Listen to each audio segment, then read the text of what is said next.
Good morning, Read 180 students. Today is Tuesday, May 19th, and we are going to be working on Lesson 16 on Workshop 3, Life in Dystopia.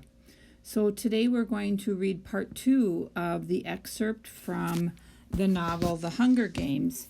And the learning target today is I can analyze how one sentence fits into the story's structure and develops the plot.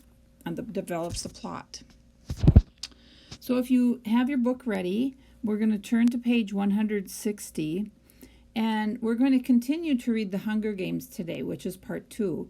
So as we do that, we'll think about how Suzanne Collins, the author, moves the plot forward. We can look at how one single sentence can change the direction of a plot. So before we start reading, let's look at our academic vocabulary. And again, as we go through, and I'll give you the definition of the word or the meaning, and you will fill in each of the examples for each of those words. So you can pause the recording to do that before we start reading together. So our first word is distressed. Distressed is very concerned or upset. And my example would be the students felt distressed when they learned the school could not afford to buy more books from the library. They were very concerned about that, or they became very upset. You're going to complete that meaning and then answer this question in the example. What issue are you most distressed about? So go ahead and fill that in. Our next word is allow. Allow is a verb or an action word. So to allow is to make it possible for someone to do something. So my example would be a longer school day would allow students to learn more.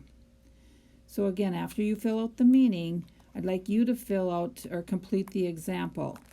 If you ran your school, what would you allow students to do as a reward for hard work? Go ahead and complete that. Now, as we get ready to read, I just wanted to remind students that we are in the town square of District 12, and it's the annual lottery to determine the district's 2 tributes for the Hunger Games that are about to get underway. Let's read to find out what happens. All right, so we are on page 160. Right underneath the picture, you can take a minute to take a look at that and kind of see how that gathering of the crowd is very similar to the lottery gathering from the story that we read earlier by Shirley Jackson. All right, top of page 160. It is both a time for repentance, which means remorse for your past conduct for a crime or a sin. So it is time for repentance and a time for thanks, intones the mayor. Then he reads the list of past District 12 victors. In 74 years, we have had exactly 2. Only one is still alive.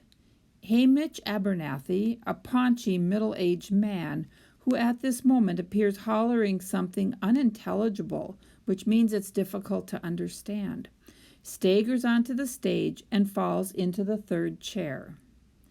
The mayor looks distressed. Since all of this is being televised right now, District 12 is the laughingstock of Panem, and he knows it. He quickly tries to pull the attention back to the reaping by introducing Effie Trinket. Bright and bubbly as ever, Effie Trinket trots to the podium and gives her signature, "Happy Hunger Games, and may the odds be in your favor." It's time for the drawing, Effie Trinket says, as she always does. Ladies first, and crosses to the glass ball with the girls' names. She reaches in, digs her hand deep into the ball, and pulls out a slip of paper. The crowd draws in a collective breath, and then you can hear a pin drop. And I'm feeling nauseous, which means feeling sick in your stomach. And so desperately hoping that it's not me, that it's not me, that it's not me. And a collective breath, which means the whole group or all of them as a group kind of hold their breath. They pull in as she's pulling out that piece of paper. Effie Trinket crosses back to the podium, smooths out the slip of paper, and reads out the name in a clear voice. and it's not me. It's Primrose Everdeen. Prim, the strangled cry comes out of my throat, and my muscles begin to move again.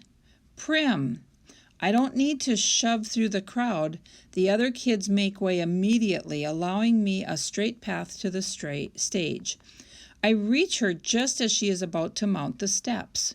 With one sweep of my arm, I push her behind me. I volunteer, I gasp. I volunteer as tribute.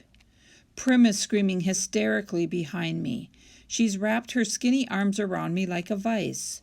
No, Katniss, no, you can't go. Prim, let go, I say harshly, because this is upsetting me and I don't want to cry. Let's go. Well, bravo, gushes Effie Trinket. That's the spirit of the games. What's your name? I swallow hard. Katniss Everdeen, I say. Okay, so what I want you to do now is on page 161, if you have to go back and skim and scan pages 160 and 161, I'd like you to answer the key idea question. What major event happens in this part of the story? Okay, so we know basically somebody's chosen. Who is she? What happens here as Katniss becomes chosen as one of the tributes? Okay, now we're going to move down. Again, we're going to be looking at kind of the text structure now. We're going to reread paragraphs 13 to 18. Okay, so if you can find that on page 161. Prim, the strangled cry comes out of my throat, and my muscles begin to move again. Prim, I don't need to shove through the crowd. The other kids make way immediately, allowing me a straight path to the stage. I reach her just as she is about to mount the steps. With one sweep of my arm, I push her behind me. I volunteer, I gasp. I volunteer as tribute. Prim is screaming hysterically behind me. She's wrapped her skinny arms around me like a vice. No, Katniss, no, you can't go. Prim, let go, I say harshly, because this is upsetting me and I don't want to cry. Let's go. Well, bravo, gushes Effie Trinket. That's the spirit of the games. What's your name? I swallow hard. Katniss Everdeen, I say. Okay, so what I want you to do, if you look at, in fiction, by identifying text structure means looking at how the author builds the plot sentence by sentence, scene by scene. When we read a literary text, it's helpful to analyze the actions characters take and those interactions between the characters. Each adds to our understanding of what is happening and where the story is headed. All right, so at this point, what I'd like you to do is look at where it says identify text structure. You're going to have to go back to paragraph 14. So in paragraph 14, Katniss says, I volunteer. I volunteer as tribute. How does this change the course of events? I'd like you to go ahead and answer that part, the identifying text structure task. And then the last thing we're going to look at is we know that the author uses dialogue as a way to advance or move the plot, making Katniss's character the most important in the story at that point. So what I want you to do is I just want you to be thinking about it. How does the author use dialogue for dramatic effect? And this is more of what is your opinion. So when you read that or go back and reread it, why does that kind of make it more dramatic? Why does that stand out a little bit more using that dialogue? Okay. Now the last thing you're going to do is when you have completed both pages 160 and 161, I would like you to take a picture of it and submit it through Google Classroom. Okay. Now again, if you have finished and you are all caught up, you are done for the day. There are some of you though, however, I really need you to go back and check your student view, check Google Classroom, and it'll show where you are missing work. please go back and start getting those things submitted so it doesn't get too balled up here, because we are getting to the end of the quarter. If you have any questions or you don't understand something, you please reach out to me via email, and I will get back to you as soon as possible. Have a good day, and we'll see you